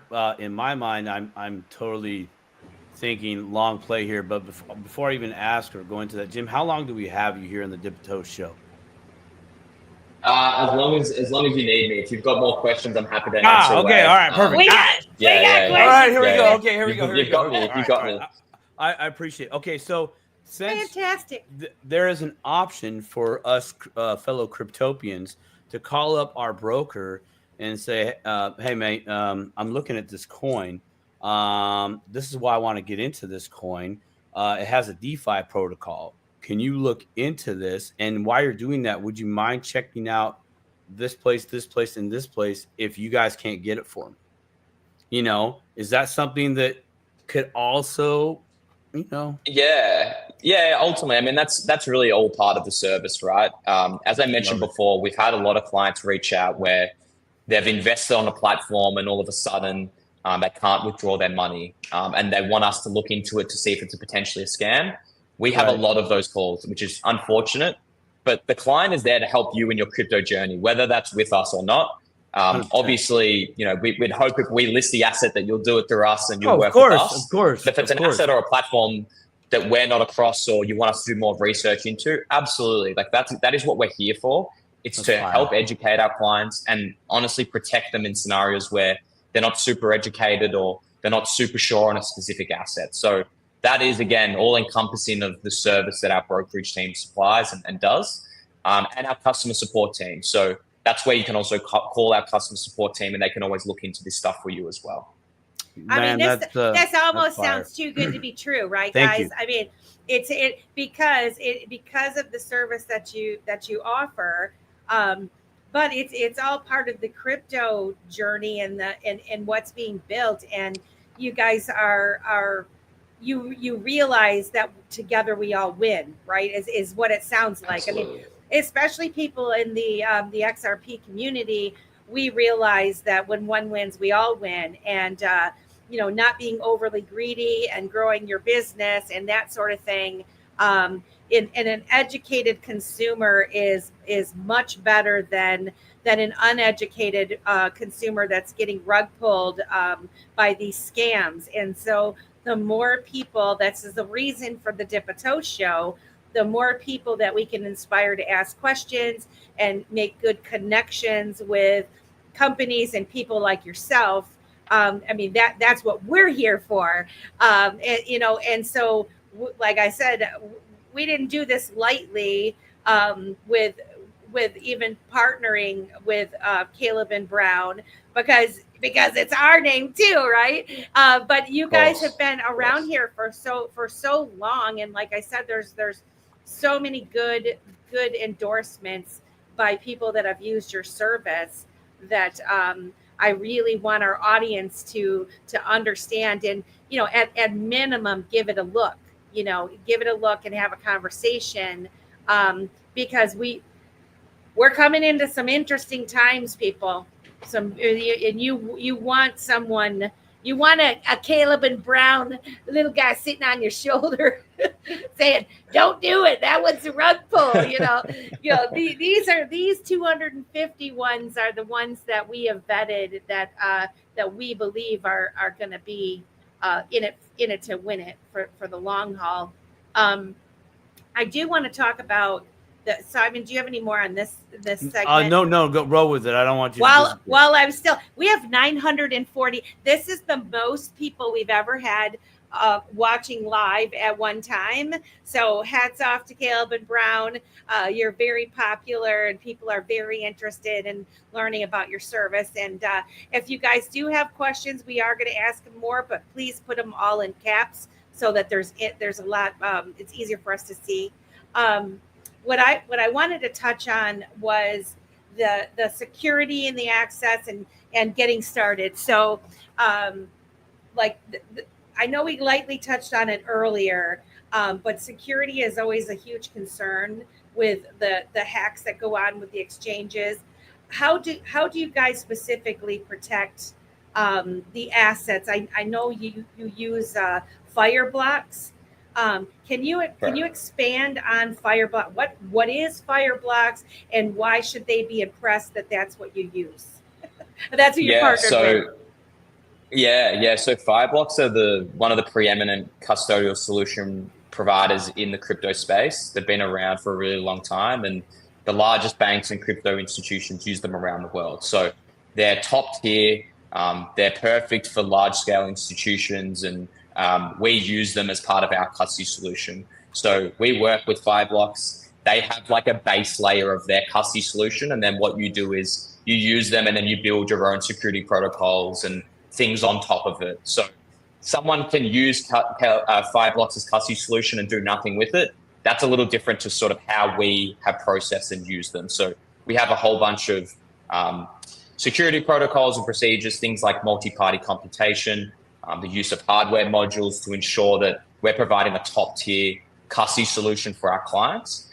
But ultimately how it works is every client that holds assets with Caleb Brown, you'll be given your own Fireblocks vault that'll have your assets for each specific asset. So let's just say you have XRP and Bitcoin with Caleb Brown. You'll have an XRP wallet address, which will be vaulted and will be separate from your Bitcoin wallet address. And those assets sit in cold storage. As I mentioned before, we don't charge anything for custody, but we also don't offer anything like yield or staking or lend it out. So it literally just sits there in cold storage and sits there until you would decide to make a trade or withdraw it. So that's the added benefit of and peace of mind that your assets just sit there. And it's equivalent to as if you were to use your own hardware wallet. It's just that it's done on a more larger institutional level scale. So that's how we do custody. In terms of how it actually works in getting a trade executed, the use of multi-party computation is used, which requires the approval of 3 distinct parties, including the client, to execute a trade, which means there's no single point of failure, which means that it requires approval of multiple parties where the wallet address or the private key of that wallet address is actually sharded as well. So it's top tier, it's institutional grade that we offer for clients if they want to use it. Again, as we mentioned earlier, if you have your own hardware wallet, there are no issues at all with withdrawing those assets to your own hardware wallet and just using us as an execution layer if you'd like. So it's really up to the client in terms of how much or how little they want to use our custody solution. So that's how it works. But yeah, happy to dive into more detail if you've got questions on it. Yeah. So the whole keys thing then. So when you have a wallet with Caleb and Brown, you're not actually going to get access to your private key then, right? Because it's correct. You said sharded out. So how does that work? I guess I guess I want to understand that a little bit more, and then I guess I want to ask the question of what if Caleb and Brown burns down? What about that? So how it works from a client-facing perspective, there's nothing on the client's end in terms of, as you mentioned, they don't get the private key to that wallet. It's not like they need to do anything. They just will execute the trade either through the broker or the portal, and on their end, everything will move seamlessly. On the back end, there's obviously a lot more that's going on. So as I mentioned, the private key of that specific client is sharded. So a little portion of that private key is held by Caleb Brown. Another portion is held by Fireblocks. Another is held by a trusted third party, which isn't revealed, obviously for security processes. But what actually will happen on the back end is the client will approve the trade on their end. Caleb and Brown will then need to approve the trade through their sharded key. It will then require approval from Fireblocks. It will then require approval from the third party. So if, say, Caleb and Brown tomorrow went nuts or went bankrupt or there was a nefarious actor, I mean, even if a nefarious actor was present within Caleb and Brown, it's very much only approved at the top level. So, I'm not going to reveal who actually approves it for security reasons as well. But it's not like I'm approving the transactions. There's a lot of security protocols in place within our own business to ensure that approval's done and safeguarded. But so if Caleb Brown was to go rogue, that trade would not be approved and executed because it would still require approval from Fireblocks and another party involved. So that's how it works. Again, it's a little more technical on the back end than what I'm explaining here, but ultimately that's how it would work. So client assets are never moved or are never touched without a client's approval of them and without a request for them to actually trade or withdraw those assets. Sounds like a very arguably comparative slow, but very much needed process in order to provide that top tier security.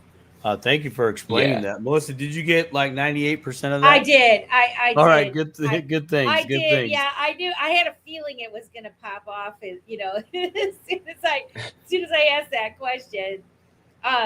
But in the event that Caleb and Brown burnt down, what is the recourse in that? Like if if something did, like the guy that his house burned down and then the bank burned down, and then he doesn't have his key at all. I still have a portion of my key, and Fireblocks still has a portion of their key for the account. Would there still be a way if Caleb and Brown's got destroyed somehow, or can it get destroyed? That's what I guess I want to know. Yeah, but because assets are held in cold storage, so they're not connected to the internet. If Caleb Brown was to burn down, as in like our physical office here, it's not like we store those assets here. Like it's not like it's a physical storage of those assets here. So if Caleb Brown was to burn down, we would still have access in order to be able to process trades for clients. Again, just by the nature of how it's done. Fireblocks, in terms of how they operate, they would have data centers all around the world in order to facilitate these transactions. So that's how things are done. So it's definitely never a physical risk for clients' assets if we were to burn down, just by the nature of how those assets are stored in cold storage. So I hope that alleviates some of the concern. And in relation to consumer protection, like this is the number one priority of our business and probably what we spend the most time on. We have a very experienced operations team here that has been in the crypto space for a really long time. We have a really strong compliance team and legal team as well. So everything from our custody solution to what we do internally in terms of security protocols, in terms of approvals, is very tight-knit and something that we spend a lot of time on. So look, we've never been compromised as a business. We've been around since 2016. And it's something that we spend a lot of resources and have a lot of people within Caleb Brown focused on day to day. Fantastic, man. That's appreciate the transparency, at least as much as you're able to give us. But that's really helping a lot of the dip-a-toers and the fellow cryptopians out in this space really get a vision of what is really going on at Caleb and Brown, within Caleb and Brown. And Melissa, great question there. Just to, hey, if the building burns down, what happens? Well, the protocols are don't keep all your eggs in one basket, and that includes access to client funds and/or trades, etc. You know what I mean? And it's funny because, like, in our own banking scenarios that we have, we never think about like what happens if the bank burns down. How are we gonna? Is our account still going to be valid? Is the money going to be there? Right? We never really question that, but it's kind of a similar concept of they're housing your funds, wink wink, in your checking account or your savings account, or if you have it in your 401k or whatever. This is much the same thing of like custodying in a much more secure fashion. So I like it. Yeah, and I think just to add on to that, Melissa, as I mentioned before, like we're not forcing clients to purchase through us and custody with us. It's very much just an option for those that want to use it.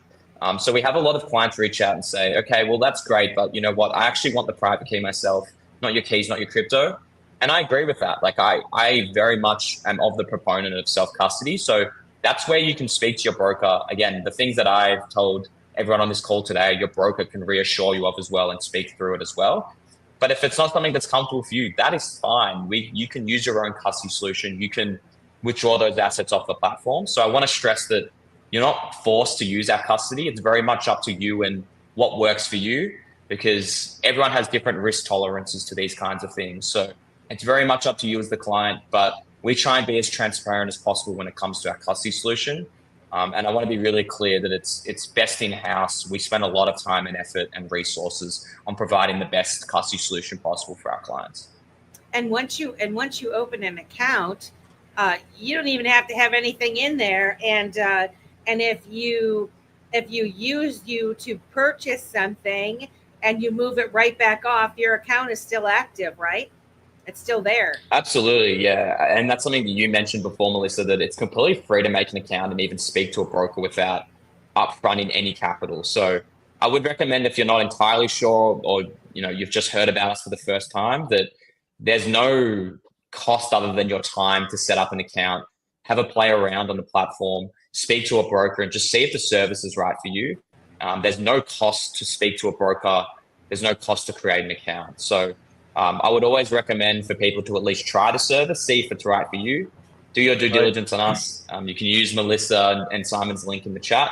But yeah, it's free to make an account, and there's no cost to move your assets off the platform if you decide to buy with us and all of a sudden you want to custody those assets yourself or move them elsewhere.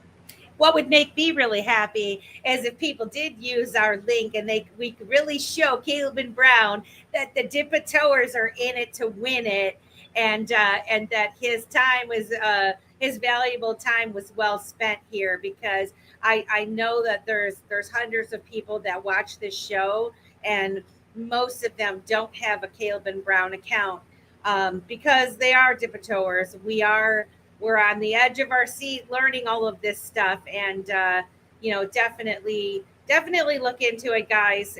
And again, it'd be super cool if you used our link. If you choose not to, it's no hurt feelings. You can just search out Caleb and Brown. You can find them easily, and sign up. But if you do, you'll let Jim know that Dipper-toe is in it to win it. So what I would say, Melissa, just on that is that we can actually track if someone uses the link. We'll know they've come from the Dipper-toe community.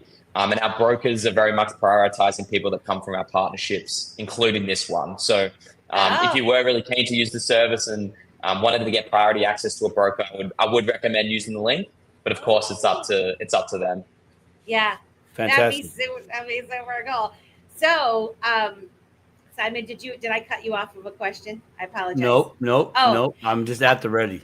I was going to say, for listeners that are inspired to get started, how does someone open the account, and is there a minimum deposit, and is it fiat or crypto, and can they start with any amount? Yeah, so to create an account, you can just go either through Melissa's link or through the Calvin Brown website. There's two steps. So the first is you'll see a quick sign-up page, which will just ask for your details, your name, your number, your email, and then you'll receive a link to verify your account, and that's where you'll KYC. So as a business that's incorporated within both Australia and the US, we obviously are required to follow the necessary KYC and AML requirements as a business. So clients will provide a proof of address ID. They'll also be required to verify their identity. And then once they've gone through that process, they'll be assigned their own dedicated broker. There's no requirement to move assets over before you can speak to that broker or buy and sell with us. And it's really up to you how you want to use the service. We usually recommend that clients, once they've created an account, organize a time to speak to their broker. What will happen is the broker will actually reach out and introduce themselves to you via email usually. A lot of them will then have a link to schedule a call. We find it's usually best to schedule that call so the broker can spend that one-on-one dedicated time with you to get to know you and have a proper consultation. And then it's really up to the client what they want to do. A lot of them, if they've already got crypto, will decide to transfer those assets over to Callum Brown. There's no cost in doing that, and there's no minimum. So even if you hold, say, $15 worth of XRP and you're purely just getting started, you can move those assets over, and there's no minimums or limits with that. But also, if you wanted to deposit your account with fiat from your bank account and buy crypto with your US dollars, you can do that as well. So you can link your bank account to your Callum Brown account and do a bank wire transfer, which will essentially just allow you to wire transfer money from your US bank account, in this example, to your Callum Brown account. You'll then have US dollars in your Callum Brown account, and then you can make a trade that way. So it's really up to the client and how they want to best use us. But that's what I would recommend is create the account. You'll get an email from your broker introducing themselves, organize a time to chat. And then from there, you can purchase crypto with us. You can move assets over. You can do whatever works best for you. Fire, man. That's epic. And I like that you highlighted the schedule a call with your broker. You know, I know it can be kind of frustrating. People go all in, and they don't feel the love sometimes. It's like, well, there's 65 employees that are quite literally serving 100 plus different countries, so there might be a schedule conflict. That's great. I like this question that you got up here, Melissa. Yeah. It says, "Hi Jim, I have a question regarding the insurance. If something were to occur, is the user's crypto insured, or is the fiat? How does that work?" Yeah, so we don't have an insurance policy with Callum Brown, but we have an insurance policy through Fireblocks, which is our custody solution provider. So if something was to happen to Fireblocks, if they were ever to get hacked, it's not something that's ever occurred for them. That is where clients would have recourse on those assets if something were to happen. But I want to be clear in terms of how we custody and what we do with assets when they're custodied with us, that because assets are stored one for one, and because everything's accounted for and it sits in cold storage, if something was to ever happen, the first thing we would be able to do is send those assets back to clients. So we've never been compromised on our end. But we don't have an insurance policy through ourselves. We have an insurance policy through Fireblocks. So if something was to happen there, clients would be protected in that regard. Which is a lot more than exchanges, as far as the insurance goes. I mean, Sorry to cut you off, Melissa. I was going to say that it's very rare to get insurance on your assets in the crypto space in general. As you mentioned, I don't think there's many, if any, exchanges that offer insurance on those assets. Any other services that's offering that, the insurance that you can get on your assets to a particular amount is usually not very common. Most insurance companies don't want to give insurance to crypto companies. And if they do, it's very limited in terms of how much they offer. So if someone is purporting insurance amounts to a certain amount, I'd be very skeptical, and I'd do your due diligence in that regard. Yes, we have one through Fireblocks. Their policy is distinct and different.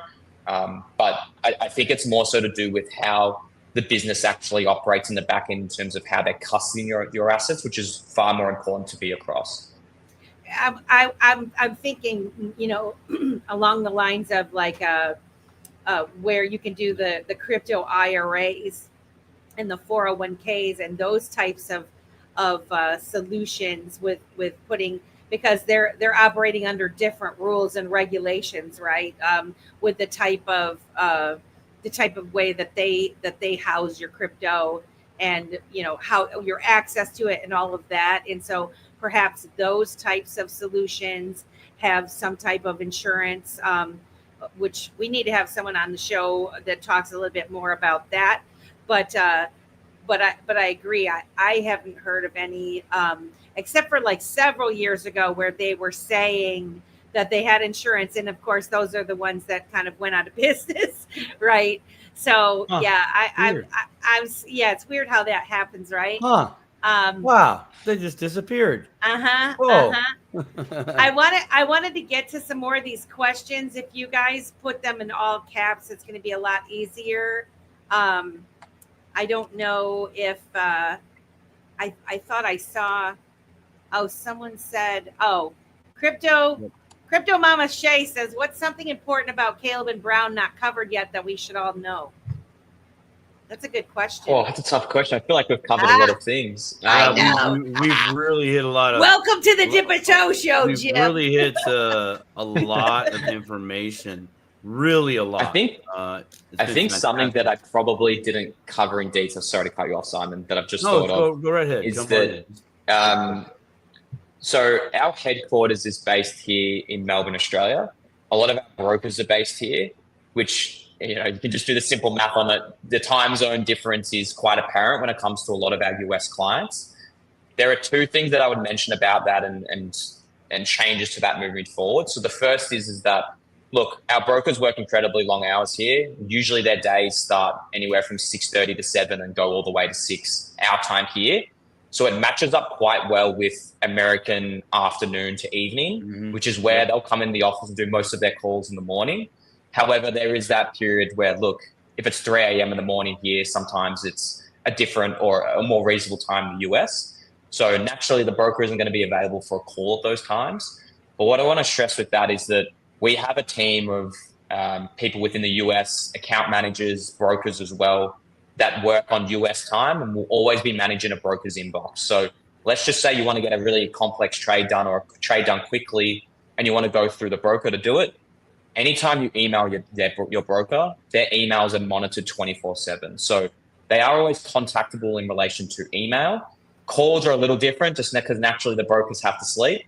But if you decide to email your broker and it's 4 a.m. here in Melbourne time, that trade will still get executed within a minute or so, just simply because there's always someone managing their inbox. So that's something that I wanted to stress.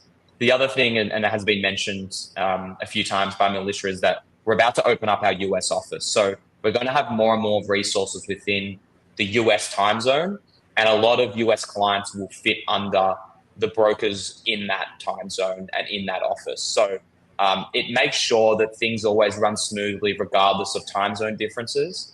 But certainly we have a lot of amazing brokers that will remain here in Australia, and that will still be how things have worked and will continue to work moving forward. So maybe that's something I didn't touch on and it didn't quite make sense, but that's how we operate here in CNB. I think that's valuable information. Any hints on where, maybe you already talked about it, where in the US that you're going to open offices and what the timeline for that is? Yeah, so I can we haven't formally announced it as a business, but I mean, we already have resources that are living there. So I think I'm safe. Exclusive on Dipito. Yeah, exclusive on Dipito. Again, this is another question that I reckon I had about 100 questions from when I was at Vegas. Yeah, you did. But so the first office location will be in Florida, specifically within Fort Lauderdale. So we have an office that's getting set up there currently. We have one of our best customer support specialists. She's actually moving to Fort Lauderdale. And then one of our brokers who's actually in the office today, Andrew Garside, he'll be moving to Fort Lauderdale within the next couple of weeks. Again, he'll be living there. And they'll be setting up the office presence there, along with some of our other US resources who are migrating from other areas within the US. That will go officially live towards the end of July. So Andrew will be leaving the next couple of weeks, and then that will get all set up. And then that's where clients can actually physically come in and speak to Andrew and speak to their broker and really get that face-to-face interaction. Yeah, it's something that I was able to experience in the US not too long ago. And we just know that our clients want that face-to-face as much as the service 100%. Is great in Australia here. So that is where we'll start. But we're very confident that things will go well in that office, and then we'll look to future expand in probably somewhere in the West Coast of America, and then potentially somewhere in the middle part of America as well. So Washington State could be a good fit for that if you're looking to the West Coast. I'm just saying, I mean, if you need a coffee guy, I'm here in Washington State. I can do You're it. the coffee guy. Love that. I want to know. Yeah, so I want to know if you're hiring. Oh, dang, that's what I wanted to ask. She stole my thunder. She disappears. So, will you guys be hiring for this?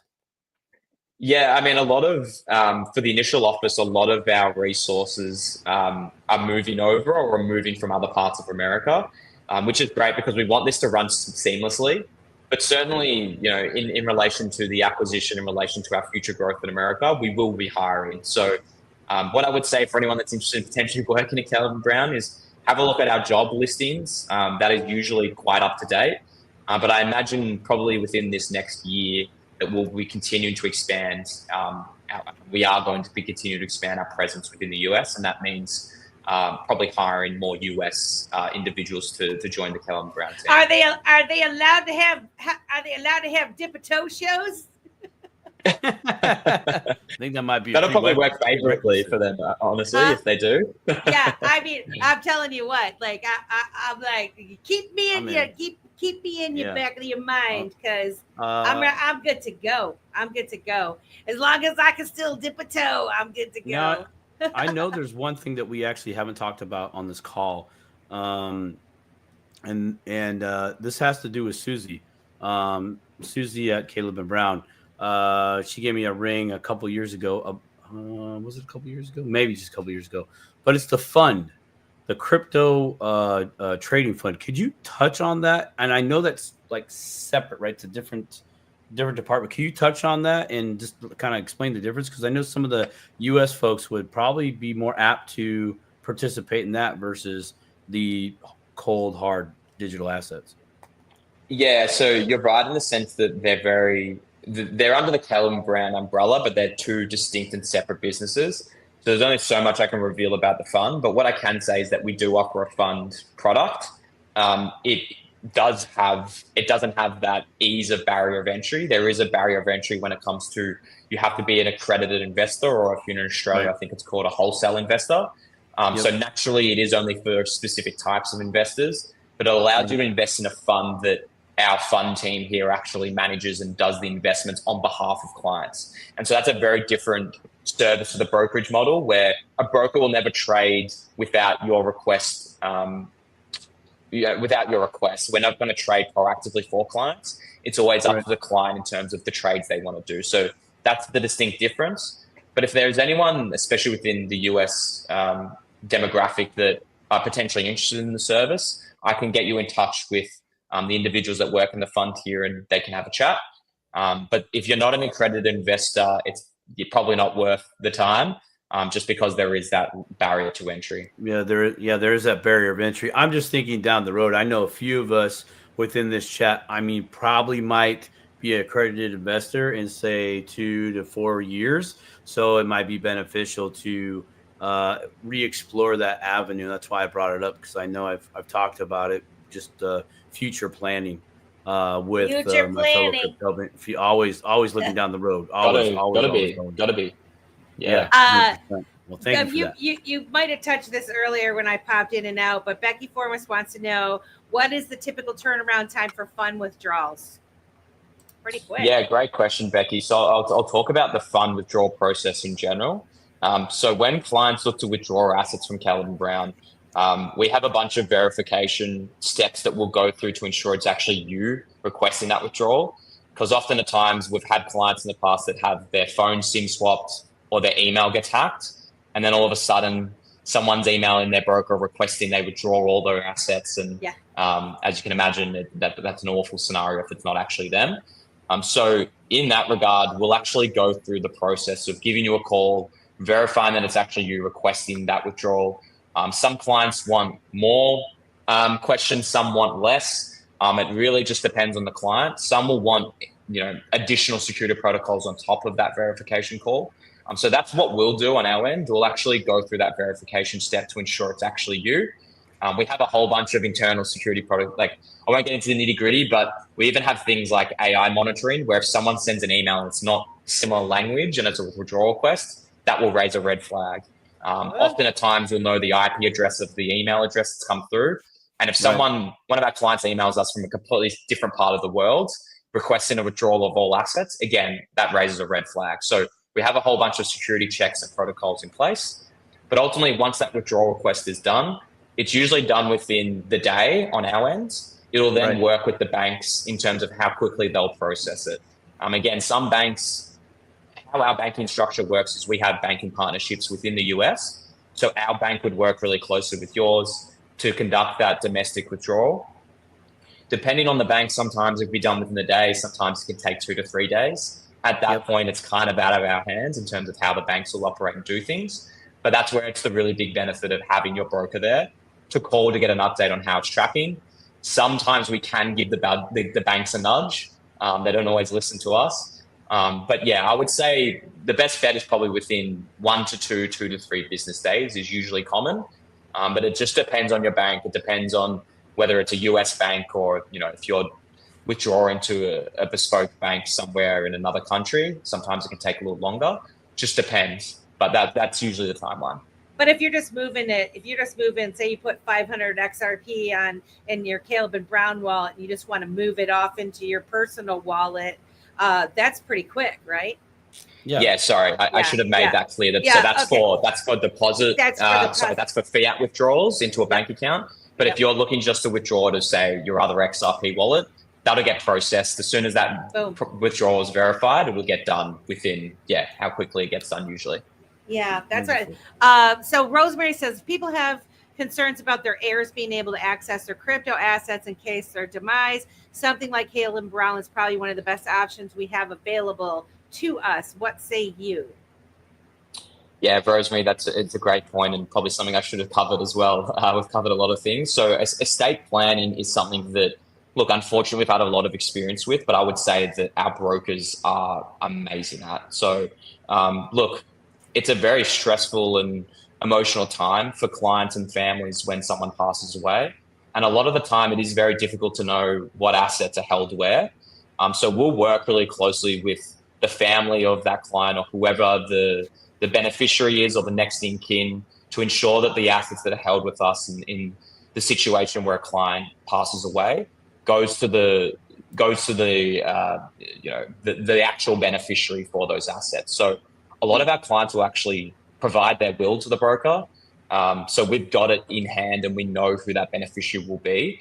But our brokers will work really closely with the relevant legal authorities within that state, with our legal team, to ensure that assets that are held with us go to the rightful owner of them once that client passes away.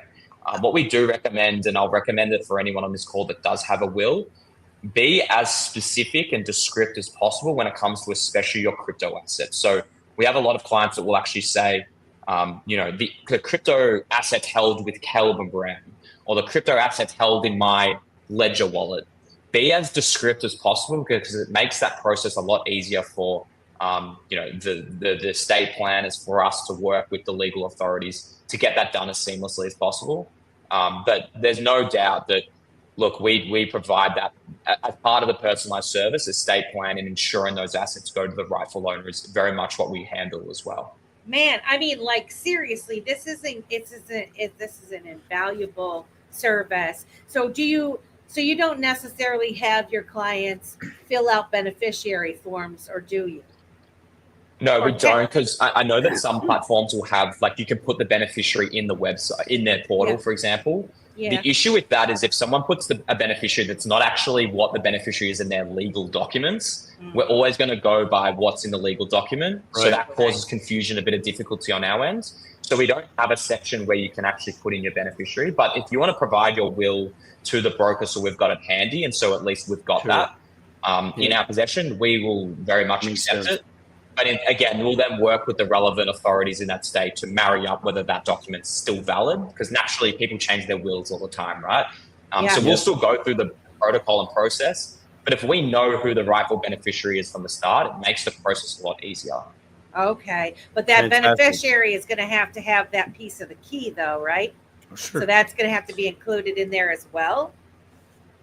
So how it would work is we would send those assets to that beneficiary, or that beneficiary can get access to the account of their wife or husband or whoever it is, whoever the deceased person is. So it's actually up to the beneficiary in terms of, look, a lot of the time they just want to sell a lot of them aren't crypto native people or don't even know that their deceased colleague had the crypto. So a lot of the time they just want us to sell it off and then send it to a bank account. We'll do that.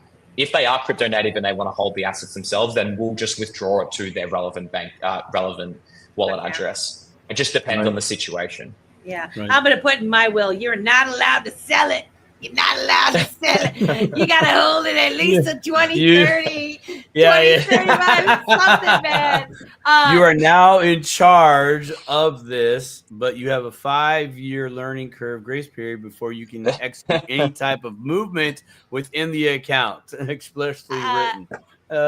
We have 5 minutes. Great. I want to invite everybody to come to the Dipito After Dark show that's going to be in Spaces on X. I'll drop the link in the chat. It's also on X on both the @Dipito show profile and my World Be Free 888 profile that you can join. And that's going to start at 10 p.m. Eastern Standard Time in about 15 minutes. But before we go, I don't know if you answered this already, but Atlantic Living said, it's my understanding that Netcoins in Vancouver provides fire blocks. Would you recommend this competitor to serve Canadians and New Yorkers since they're not able to be serviced by Caleb and Brown at this point? Or are you familiar with Netcoins? Unfortunately, I'm not familiar with Netcoins, so I can't know whether comment on that their sound, and I couldn't give an endorsement just because I don't know them. So no worries. I just thought I would ask. I saw it, guys. This has been fantastic. There's 1,178 people watching Dipito right now. What an incredible experience this has been. If you all that are watching would please go to the @Dipito on YouTube and subscribe and like our channel, it would really, really, really help us out. I've dropped our affiliate link for Caleb and Brown. If you want an easy way to support the show and let Caleb and Brown know that we're no slouches and the Dipito shows are Dipitoers are in it to win it, please use the link. That'd be fantastic. Otherwise, Jim, how can they find you if they want to reach out? Yeah, so I mean, my email is jim@calebandbrown.com. So if anyone's got some questions that we didn't cover today, please feel free to either email me, or my Twitter is usually where I'm quite active as well. So it's just Jimmy_Baz. So feel free to reach out there. I know Melissa tagged me a few times, so you can always go to the Dipito Twitter and you'll see it there. Please feel free to DM me there as well. So I'm usually quite contactable. But yeah, thank you so much for having me on. I've loved the time. Thanks for sticking around for the 2-hour show, my man. Thank you. And being patient with It went quickly. It always does. It always does, man. I appreciate that. I appreciate you staying through the train wreck with me. I got to figure out what's going on. I don't know what. I'm like the biggest show I've ever had in my life, and I keep getting kicked out. We broke the internet. We did.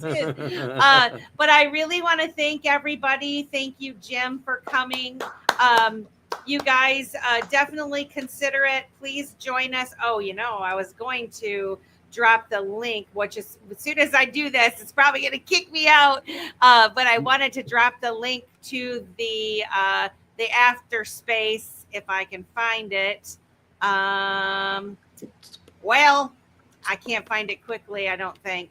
I thought I was going to be savvy and find it quickly, and no, I can't find it. So you guys head over to X and look for Dipito Show if you're on YouTube, and join us in the After Dark, Dipito After Dark. Jim, have a great rest of your day. Simon, any final thoughts? No, not really. I mean, we hit home runs all day, all night. We scored goals.